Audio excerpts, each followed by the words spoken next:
आदाब, नमस्कार। मैं यास्मीन और आप देख रहे हैं जी जम्मू कश्मीर लद्दाख। बड़ी खबर से शुरुआत करें। आपको बताएं कि दहशतगर्दी के इल्जाम में 5 लोगों की कोर्ट में पेशी हुई है। एनआईए ने ये 5 मुलजिमीन को कोर्ट में पेश किया है। सख्त सिक्योरिटी के बीच में इन सभी की पेशी हुई है कोर्ट में। जम्मू स्पेशल कोर्ट में मुलजिमीन को पेश किया गया है। पंजाब से पकड़े गए थे ये सभी मुलजिमीन। ये बड़ी खबर आपको बता दें कि दहशतगर्दी के इल्जाम में 5 लोगों की कोर्ट में पेशी हुई है। स्पेशल कोर्ट में पेशी की गई है। दहशतगर्दी के इल्जाम में 5 लोगों की कोर्ट में पेशी हुई है। एनआईए ने 5 मुलजिमीन को कोर्ट में पेश किया है। सख्त सिक्योरिटी के बीच में इन सभी लोगों की कोर्ट में पेशी हुई है। जम्मू स्पेशल कोर्ट में मुलजिमीन को पेश किया गया है। ये सभी 5 मुलजिमीन पंजाब से पकड़े गए थे। तो ये बड़ी खबर आपको बता दें कि एनआईए ने 5 मुलजिमीन को कोर्ट में पेश किया है। दहशतगर्दी के इल्जाम में 5 लोगों की कोर्ट में पेशी हुई है। एनआईए ने 5 मुलजिमीन को कोर्ट में पेश किया है। सख्त सिक्योरिटी के बीच में कोर्ट में पेशी हुई है। जम्मू स्पेशल कोर्ट में मुलजिमीन को पेश किया गया है। पंजाब से पकड़े गए थे ये सभी मुलजिमीन। दहशतगर्दी के खिलाफ लगातार कार्रवाइयां तेज हैं। इसी सिमत में एनआईए ने 5 मुलजिमीन को कोर्ट में पेश किया है। जम्मू स्पेशल कोर्ट में इन सभी की पेशी हुई है। दहशतगर्दी के इल्जाम में 5 लोगों की कोर्ट में पेशी हुई है। एनआईए ने 5 मुलजिमीन को कोर्ट में पेश किया है। सख्त सिक्योरिटी के बीच में कोर्ट में ये पेशी हुई है। जम्मू स्पेशल कोर्ट में इन सभी मुलजिमीन की पेशी हुई है। ये सभी लोग पंजाब से पकड़े गए थे। और मजीद जानकारी के लिए हमारे नुमाइंदे विक्रम पंछी हमारे साथ जुड़ गए हैं। विक्रम, 5 लोगों की पेशी हुई है दहशतगर्दी के इल्जाम में, क्या कुछ खबर है इस हवाले से?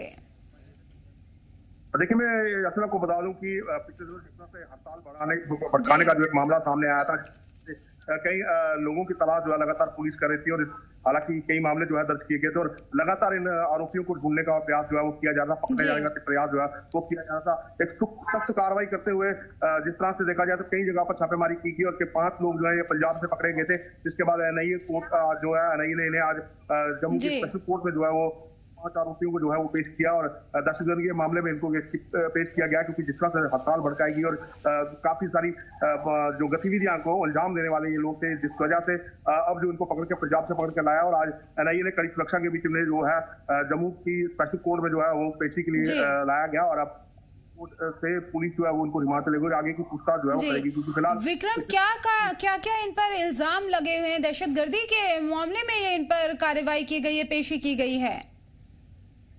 जी बिल्कुल, जिस तरह से पिछले दिनों हड़ताल भड़काने के और हड़ताल में जिस तरह से अपनी मंसूबे जो है दहशतगर्दी के जो मंसूबे हैं उनको करने के लिए जिस तरह से इन्होंने कार्रवाई की थी, उसको लेकर कहीं ना कहीं दहशतगर्दी के मामले जो है उन पर डाले गए हैं। हड़ताल को जो है वो दूसरी दिशा में ले जाना और लोगों को और साझेदारी को कहा जाए तो एक भड़काऊ तरीके से इस्तेमाल करना लोगों को, ताकि वो सरकार खिलाफ हो सके। तो उसको लेकर एक बड़ी कार्रवाई जो है वो यहाँ पर की थी। इसमें कई मामले जो है वो पहले ही दर्ज किए गए थे, कई लोगों पर एफआईआर की थी, लेकिन लगातार ये देखा जा रहा था कि आखिर इसके मेन अभियुक्त कौन है। तो ये 5 लोग जो है पंजाब से गिरफ्तार किए गए हैं, जिनको एनआईए ने गिरफ्तार किया और अब स्पेशल कोर्ट में पेश किया है। दहशतगर्दी का मामला इन पे पड़ा है।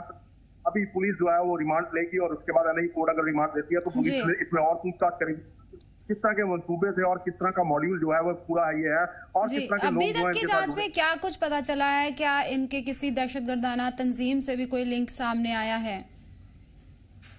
यास्मीन, मैं आपको बता दूं अभी तक तो ये सब कुछ जानकारी जो है वो सामने नहीं आ पाई है। एनआईए ने जैसे इनको गिरफ्तार किया गया और उसके बाद आज स्पेशल कोर्ट में जो इनको पेश किया जा रहा है और उसके बाद अगर रिमांड मिलती है तो उसके बाद आगे की पूछताछ जो होगी और धीरे धीरे खोलेंगे कि आखिर किस तंजीम के साथ किस तरह से काम कर रहे थे और कितने लोग और जो है इनके साथ मौजूद है। तो इस तरह के काम में दहशतगर्दी का जो है माहौल खराब करने का काम जो है वो घाटी के अंदर या जम्मू कश्मीर के अंदर, जिस वजह से लोगों को नुकसान और जिस तरह से ये साफ तौर पर कहा जा रहा है कि अब दहशतगर्दी को जम्मू कश्मीर के अंदर कोई जगह नहीं मिलेगी। अगर ऐसे लोग मिलते हैं तो उन पर वो जरूर। जी, आगे अब किस तरह से इन लोगों पर कार्रवाई की जाएगी विक्रम? देखिए यास्मीन, मैं बता दूं कि जिस तरह से पहले ही बता चुका हूं मैं कि इन लोगों को जो है आज एनआईए के स्पेशल कोर्ट में जो है वहां पेश किया गया और स्पेशल कोर्ट के बाद अब अगर वहां से जो है वो रिमांड मिलती है तो पुलिस जो है आगे की पूछताछ जो है एनआईए जो है वो आगे की पूछताछ करेगी और सभी पहलुओं पर कि आखिर कहाँ से किस तरह से हैंडलर और कहाँ से ये लोग जो है उनमें शामिल हुए, किस तरह से इन्होंने पूरे आने का प्रयास किया और आखिर क्या मंसूबे थे, क्या मकसद था एक हड़ताल को जो है वो इस दिशा में ले जाना, ताकि एक बड़ी पैमाने पर जो है आगजनी या तोड़ की बात हो, जिस वजह से अब ये सारी चीजें जो है वो जांच की जाएंगी। विक्रम, क्या इनकी पहचान के हवाले से कोई जानकारी सामने आई है? फिलहाल अभी तक उनकी पहचान की जानकारी जो है वो कोई सामने नहीं आ पाई है। जिस तरह से लगातार संपर्क करने का प्रयास जो है वो अधिकारियों के साथ किया गया, लेकिन फिलहाल कोई भी इस मामले पर अधिकारी बोलने को फिलहाल, क्योंकि जांच का विषय है और कहीं ना कहीं ये जरूर कहा जा रहा है कि अगर पहचान सामने आती है तो जांच जो है उस पर कहीं ना कहीं प्रभाव जो है वो जरूर पड़ेगा, जांच पर असर पड़ेगा। इसलिए अभी तक कोई जानकारी शेयर नहीं की गई है इनके हवाले से और पेशी हुई है, क्योंकि दहशतगर्दी को खत्म करने के लिए लगातार कोशिशें और कार्रवाइयां जारी हैं। बहुत बहुत शुक्रिया विक्रम इन तमाम जानकारी के लिए। विक्रम, आप बने रहिए, अगली खबर की तरफ हम बढ़ते हैं और आपको बताते हैं कि जम्मू के मीरा साहिब इलाके में पुलिस ने एक बड़ी कार्रवाई को अंजाम दिया है, जहां पर एक कुख्यात गैंगस्टर और ड्रग स्मगलर अभिनीत सिंह उर्फ नगी अपने साथी के साथ में नाका तोड़ने की कोशिश कर रहा था। बताया जा रहा है कि मुलजिम 13 से ज्यादा मामलों में वांटेड था, जिसमें कत्ल की कोशिश, फसाद और हथियारों की तस्करी जैसे संगीन केस जो हैं वो शामिल हैं। नाका चेकिंग के दौरान जब पुलिस ने उन्हें रोका तो उन्होंने फायरिंग करने की कोशिश की और भागने की कोशिश की। पुलिस ने भी सेल्फ डिफेंस में जवाबी कार्रवाई की। भागने के दौरान एक मुलजिम कैनाल के पास जख्मी हालत में मिला, जिसे अस्पताल में पहुंचाया गया, जबकि उसका साथी मौके से फरार हो गया। पुलिस की तलाशी मुहिम जारी है और आगे की जांच चल रही है। और इस पर जानकारी के लिए हमारे नुमाइंदे विक्रम हमारे साथ बने हुए हैं। विक्रम, किस तरह से कार्रवाई की गई? एनकाउंटर कार्रवाई भी हुई है, क्या कुछ इनपुट मिला था इस हवाले से? देखिए, आपने लगातार बताऊं कि जम्मू कश्मीर के अंदर नशा तस्करी और अपराध को रोकने के लिए जम्मू कश्मीर पुलिस द्वारा जो है लगातार प्रयास जो है वो किए जा रहे हैं और इसी को चलते मीरा साहब पुलिस को एक विशेष सूचना मिली थी कि एक कुख्यात अपराधी जो है, जिसपे लगभग 13 मामले जो है वो दर्ज हैं, जिसमें हथियार, नशा तस्करी या फिर हत्या के मामले जो है वो है। और मामलों को लेकर लगातार पुलिस इस अभियुक्त को जो है वो ढूंढ रही थी और इस अपराधी को जो है वो ढूंढ रही थी और लगातार छापेमारी जो है वो की जाती है। लेकिन मीरा साहब पुलिस को एक विशेष जानकारी ये मीरा साहब के ही एक इलाके में जो है वहां छुपा हुआ और इसका एक साथी जो है वो साथ है। जब पुलिस वहां पहुंची पर एक संयुक्त तरीके पूरी कार्रवाई को अंजाम जब दिया जाने लगा तो आरोपी जो थे वो वहां से भागने का, अपराधी जो थे वो वहां से भागने का प्रयास उन द्वारा किया गया। मोटरसाइकिल वो वहां से भागे, जिन द्वारा पुलिस पार्टी पर जो है वो फायरिंग भी की गई और पुलिस पार्टी ने पूरी सूझबूझ से समझदारी से बचाव कार्य करते हुए अपनी जान को भी बचाते हुए और एक पूरे संयुक्त तरीके से जो है वापसी जवाबी कार्रवाई जो है वो की, जिसके तहत ये दोनों अपराधी जो है वो घायल हो गए, जिनमें से एक अपराधी जो है बाद में नहर में अंधेरे का फायदा उठा के भागने में दोनों जो है वो कामयाब हुए, जबकि एक अपराधी जो घायल था अभिनीत वो बाद में जो है एक शहर से मिला, जहां से पुलिस द्वारा से निकाल कर हॉस्पिटल पहुंचाया गया और अभी ट्रीटमेंट जो है वहां पर उसका जारी है।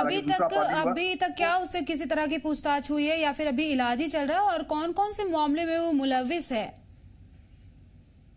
देखिए, आपने मैं बताऊं कि अभी तो फिलहाल उसका इलाज जो है वो चल रहा है और दूसरे आरोपी जो है जो उसकी तलाश जो है वो लगातार जारी है। ऑपरेशन जो है सर्च ऑपरेशन उस इलाके में पूरी तरह से चलाया जा रहा है ताकि उस अपराधी को भी जल्द से जल्द ढूंढकर जो है सलाखों के पीछे भेजा जाए। काफी सारे मामले इन दोनों पर की अभिनीत की बात करें तो हथियार, नशा तस्करी और हत्या के मामले जो है 13 मामले जो है दर्ज किए गए और ये 13 अलग अलग मामले होने की वजह से ये खास वहां पर दर्ज। इस तरह से अगर बात की जाए हथियार और नशा तस्करी मामले जो है बड़े संगीन और गंभीर है। इस समय अगर बात की जाए तो जम्मू कश्मीर के अंदर नशा मुक्त अभियान जो है वो भी चलाया जा रहा है और इसमें इस समय जितने भी नशा पर जरूर कार्रवाई की जा रही है। तो इसी को लेकर इस तरह की कार्रवाई जो है और इस पूरी कार्रवाई के अंदर जो है मुठभेड़ हुई और मुठभेड़ के अंदर जो है घायल हुए हैं दोनों में से मौके से फरार है, लेकिन अभी जो है उसका इलाज जो है वो चल रहा है और उसके बाद जो है आगे की कार्रवाई और पूछताछ जो है वो की जाएगी और फिर सामने निकल कर क्या कुछ जांच में अभी तक की पता चला है कि क्या इनका लिंक किसी बड़े गैंग के साथ हो सकता है? जी, जिस तरह से 13 मामले दर्ज हैं और हथियार रखना और नशा तस्करी, तो सोचा जा रहा है कि नशा तस्करी जो है उसके लिंक्स जो है वो कहीं इंटरस्टेट भी मिल सकते हैं, आउट ऑफ स्टेट जो है वो भी मिल सकते हैं, जिस वजह से अभी पूछताछ जो है वो की जाएगी और पूछताछ के बाद ही जो है वो सारी चीजें सामने आएंगी। लेकिन ये जरूर कहा जा रहा है कि जिस तरह से ड्रग्स तस्करी ये लगातार कर रहा था और जिस तरह से 13 मामले दर्ज होने के बाद नहीं आ रहा था, तो इसके लीक जो है वो कहीं ना कहीं बड़ी हाई रीचेस पर है और अब जो मेन किंग पिन है उनको जो है वो यहाँ से किया जा रहा है। विक्रम, नाका तोड़कर भागने की कोशिश की गई थी, तो क्या इस दौरान किसी तरह की फायरिंग भी हुई थी?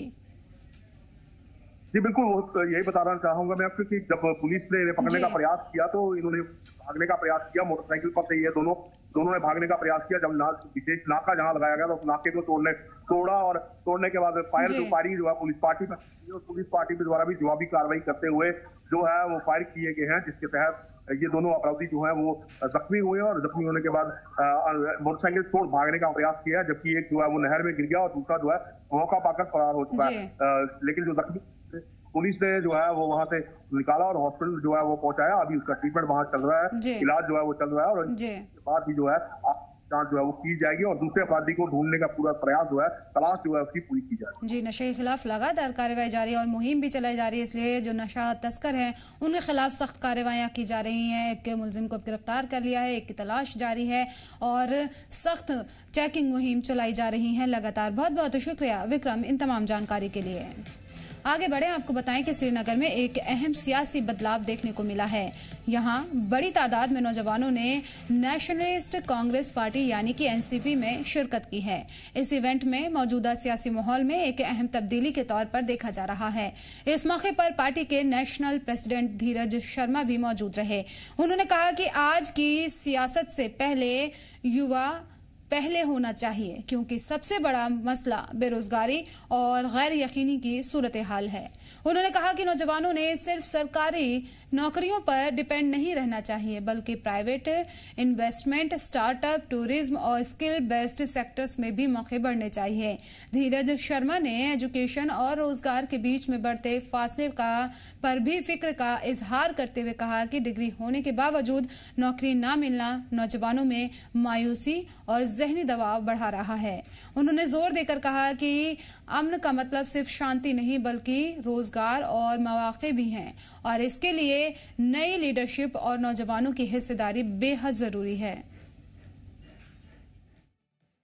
हमारे साथ में पार्टी के वरिष्ठ साथी डॉक्टर तारिक रसूल जी और इनामुल हक जी, जिया जी, स्पेशली ओबीसी के स्टेट प्रेसिडेंट साहिल बिलाल जी, सेवा दल से Sanjay Kaul ji, district president working president Waseem Rathore ji, Budgam से अरसलान जी और बारामुल्ला से वसीम और तमाम मेरे सभी साथियों को, खासतौर पे मीडिया के साथियों को अपना सलाम पेश करता हूँ। और अभी जो आपने सवाल पूछा कि इस पार्टी के साथ में यूथ क्यों सबसे ज़्यादा जुड़ रहा है, इसका सबसे बड़ा जो रीज़न है वो ये है कि ये पार्टी यूथ के कार्यकर्ताओं को इस्तेमाल नहीं करती है, यूथ के कार्यकर्ताओं को आगे बढ़ाने का काम करती है। नेशनलिस्ट कांग्रेस पार्टी के नेशनल प्रेसिडेंट धीरज शर्मा ने विमेन रिजर्वेशन बिल को लेकर अपना बयान दिया है। उन्होंने कहा है कि उनकी पार्टी पहले ही महाराष्ट्र में ऐसे कानून ला चुकी है जहां खवातीन के फायदे के लिए रिजर्वेशन को तरजीह दी गई थी। धीरज शर्मा ने कश्मीर में खवातीन की बढ़ती सियासी शिरकत का इस्तकबाल करते हुए कहा कि ये एक पॉजिटिव डेमोक्रेटिक तब्दीली है जो समाज और सियासत दोनों के लिए अहम है। उन्होंने कहा कि खवातीन को मजबूत बनना और उन्हें सियासी और समाजी तौर पर आगे लाना इंक्लूसिव गवर्नेंस का एक हिस्सा है। नौजवानों पर बात करते हुए उन्होंने कहा कि कश्मीर के नौजवानों में बहुत टैलेंट है, लेकिन उन्हें सही गाइडेंस, रोड मैप और इदारी मदद की जरूरत है ताकि वो मुल्क की तरक्की में बेहतर किरदार निभा सकें।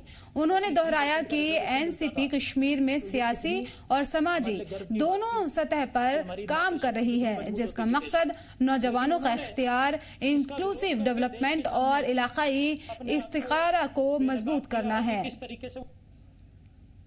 विमेन बिल रिजर्वेशन हमने देखा है कि किस तरीके से विपक्ष ने, सभी पार्टियों ने बड़ी बड़ी बातें करी, महिलाओं के हित की बात करी, आरक्षण की बात करी, लेकिन जब सही मायने में उनको आरक्षण देने का समय आया तो सारी पार्टियों का चेहरा देश की जनता के सामने आ गया। एनसीपी पार्टी ने सबसे पहले महिला आरक्षण बिल को महाराष्ट्र में पास करवाने का जो काम किया है वो एनसीपी पार्टी ने किया है। उसके बाद केंद्र में आया और केंद्र में भी हमने देखा किस तरीके से एनडीए गवर्नमेंट चाहती थी कि महिला रिजर्वेशन पास हो। कांग्रेस, बाकी के सभी विपक्षी दल, उन्होंने इसके ऊपर भी राजनीति देखी। अगर आज हमारी माताओं बहनों को, महिलाओं को 33% का रिजर्वेशन मिलता था तो ये कितनी हमारे लिए गर्व की बात थी कि हमारी मातृशक्ति कितनी मजबूत होती थी देश में। लेकिन उन्होंने इसका विरोध करके देश के सामने अपने आप को बेनकाब किया है कि किस तरीके से वो दिखाते कुछ हो रहे, लेकिन उनकी सोच महिला विरोधी सोच है। जम्मू कश्मीर में नशे की लत एक संगीन मसला बनता जा रहा है और समाज के मुख्तलिफ तबकों में तेजी से फैल रहा है। इसी चुनौती से निमटने के लिए एलजी मनोज सिन्हा ने 100 रोज़ा मुहिम नशा मुक्त जो है उसको शुरू किया है और जिसका मकसद इस लानत को समाज से ख़त्म करना है। इस सिलसिले में श्रीनगर के अर्श इंस्टीट्यूट के तलबा ने अवामी बेदारी के लिए एक शानदार प्रोग्राम का एहतमाम किया। इसमें नशे के नुकसानात से लोगों को आगाह किया गया। तलबा ने पैगाम दिया कि नशा सिर्फ एक शख्स की जिंदगी तबाह नहीं करता बल्कि घरों को भी उजाड़ देता है और पूरे समाज को नुकसान पहुंचाता है। ये पहल दिखाती है कि इंतजामिया और सिविल सोसाइटी अब बेदारी, रोकथाम और अवामी हिस्सेदारी के जरिए इस मसले से लड़ने के लिए संजीदगी से काम कर रही है। और हमारा मोटिव है यहाँ पे ये प्रोग्राम रखने का, हमारा मोटिव है ताकि हम लोगों को और ज़्यादा जानकारी दे और ज़्यादा अवेयर करें कि ड्रग्स कितने खतरनाक हो सकते हैं और हमें ड्रग्स से कैसे बचना चाहिए और क्या क्या हो सकता है अगर हम ये ड्रग्स करेंगे।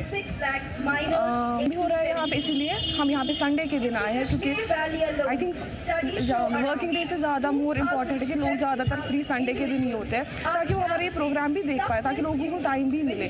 जो भी यहाँ पे जो भी यूथ है हमारी स्कूल स्टूडेंट्स क्यों ना हो, वो भी ड्रग में अब्यूज़ है, ड्रग अब्यूज़ में मुब्तला है। मैं चाहती हूँ मतलब हम यहाँ पे इसलिए आए हैं कि हम उनको अवेयर करें कि वो ड्रग्स ना करें। हमारे कश्मीर में हमने देखा है 90% ऑफ यूथ जो है हमारी ड्रग्स में मतलब इन्वॉल्व है। उसमें से अब मतलब इन्वॉल्वमेंट ज़्यादा लड़कियों की ही हो रही है और आई थिंक ये फैमिली पे डिपेंड करता है। पहले उनके पेरेंट्स को उन पर ध्यान देना चाहिए। आफ्टर स्कूल और स्कूल में भी हमें उनका ध्यान रखना चाहिए कि हमारा बच्चा कर क्या रहा है आखिर। अस्सलाम वालेकुम वरहमतुल्लाहि वबरकातुहू।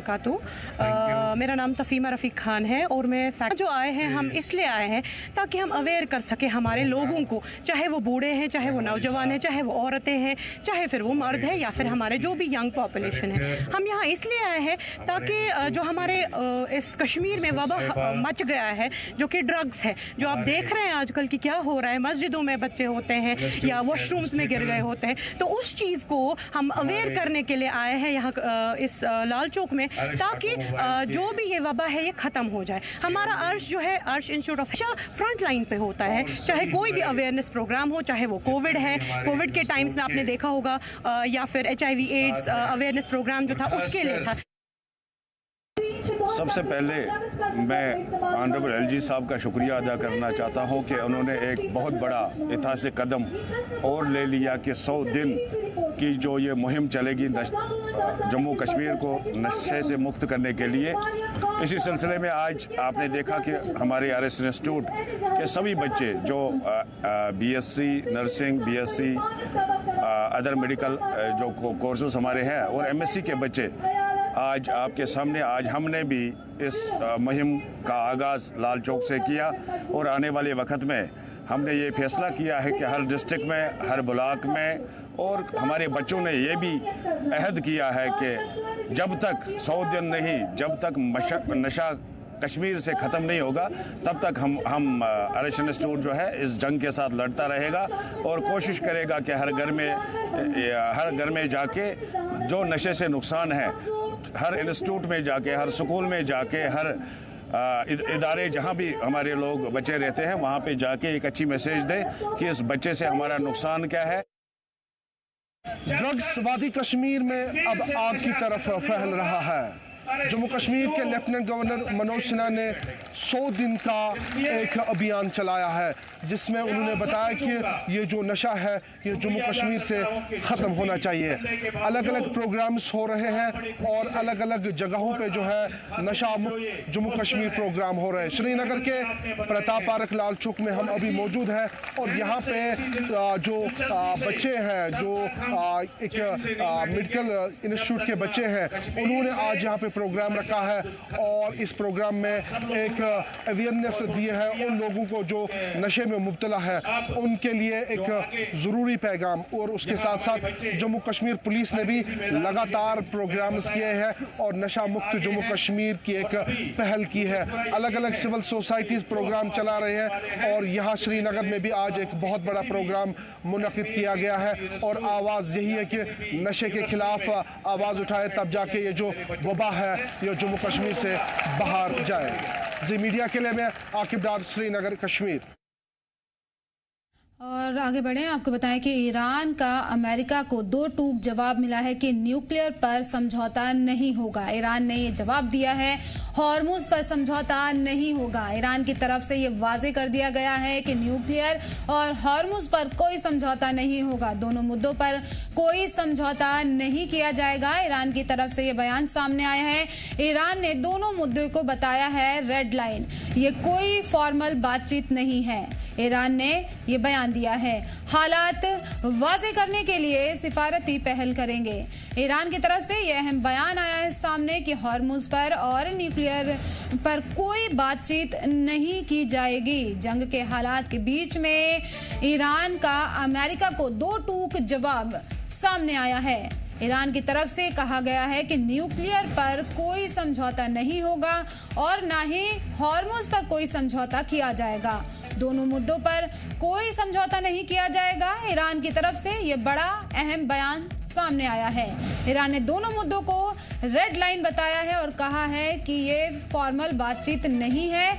हालात वाजे करने के लिए सिफारती पहल करेंगे, लेकिन हॉर्मुज और न्यूक्लियर पर कोई समझौता नहीं किया जाएगा। और इस बीच ईरान को डोनाल्ड ट्रंप की तरफ से धमकी दी गई है। फिर से ईरान के ऑयल इंफ्रा पर हमले की धमकी दी है ट्रंप ने। धमाके से पहले सिर्फ 3 दिन बचे हैं। उन्होंने ट्रंप ने ऐसा कहा है, ईरान की लीडरशिप बहुत अजीब है। ट्रंप की तरफ से ये बयान सामने आया है। इन हालात के बीच में ट्रंप की तरफ से ये बयान सामने आया, धमकी दी है फिर से ट्रंप ने ईरान को। कहा है कि ऑयल इंफ्रा पर हमले की धमकी दी गई है और कहा है कि धमाके के से पहले सिर्फ 3 दिन बचे हैं। ट्रंप की तरफ से ये बयान आया है और ये भी कहा गया है ट्रंप की तरफ से कि ईरान की जो लीडरशिप है वो बहुत ही अजीब है। और आपको बताएं कि ईरान के वजीर खारजा रूस दौरे पर हैं और अब्बास अरागची सदर पुतिन से मिलेंगे। अमेरिका से समझौते को लेकर चर्चा करेंगे। सीज फायर को लेकर भी इस मुलाकात में बातचीत हो सकती है। तो ये अहम खबर आपको बता दें कि जंग से जुड़ी हुई कि ईरान के वजीर खारजा रूस दौरा है उनका और अब्बास अरागची जो हैं वो सदर पुतिन से मुलाकात करेंगे। अमेरिका से समझौते को लेकर इसमें मुलाकात में चर्चा की जाएगी। सीज फायर को लेकर भी चर्चा होगी इसमें। तो ये बड़ी खबर, अहम जानकारी आपको बता दें कि ईरान के वजीर खारजा अब्बास अरागची रूस के दौरे पर हैं और अब्बास अरागची सदर पुतिन से मुलाकात करेंगे। अमेरिका से समझौते को लेकर इस मीटिंग में, इस मुलाकात में चर्चा की जाएगी। एक और बड़ी खबर आपको बताएं कि ईरान के संसद सदर ने भी धमकी दी है कि अगर गालिबाफ ने ये कहा है कि अमेरिका को धमकी दी उन्होंने और कहा कि तेहरान के पास राजनीतिक दांव मौजूद है, तेहरान के पास फैसला को दाव है। गालिबाफ की तरफ से ये बयान सामने आया है। कहा है कि ईरान के जो संसद हैं उन्होंने कहा है, बड़ी धमकी दी है। गालिबाफ ने अमेरिका को धमकी दी है, तेहरान के पास राजनीतिक दांव मौजूद है। गालिबाफ की तरफ से ये बयान सामने आया है, तेहरान के पास फैसला कौन दांव है। गालिबाफ की तरफ से ये बयान सामने आया है। ये बड़ी जानकारी, बड़ी खबर आपको बता दें। ईरान के संसद सदर ने बड़ी धमकी दी है। गालिबाफ ने अमेरिका को धमकी दी है, तेहरान के पास राजनीतिक दांव मौजूद है और कहा है तेहरान के पास फैसला कुन दांव है। गालिबाफ की तरफ से ये बयान सामने आया है। ईरान के संसद सदर ने ये धमकी दी है, अमेरिका को धमकी दी गई है और कहा है कि तेहरान के पास में राजनीतिक दांव मौजूद है। तेहरान के पास में फैसला कून दांव मौजूद है। गालिबाफ की तरफ से ये बयान दिया गया है। हालात कशीदा हैं, मिडिल ईस्ट के धमकी दी जा रही है एक दूसरे को। ट्रंप ने भी धमकी दी, अब ईरान की तरफ से संसद सदर ने ये बड़ी धमकी दी है। गालिबाफ ने ये धमकी दी है अमेरिका को और कहा है कि तेहरान के पास राजनीतिक दांव मौजूद है। तेहरान के पास फैसला कून दांव मौजूद है। गालिबाफ की तरफ से ये बयान सामने आया है। फैसला कून दांव मौजूद है, गालिबाफ की तरफ से ये बयान दिया गया है। और फिलहाल इस बुलेटिन में इतना ही। मुझे दीजिए इजाजत और आप देखते रहिए जी जम्मू कश्मीर लद्दाख।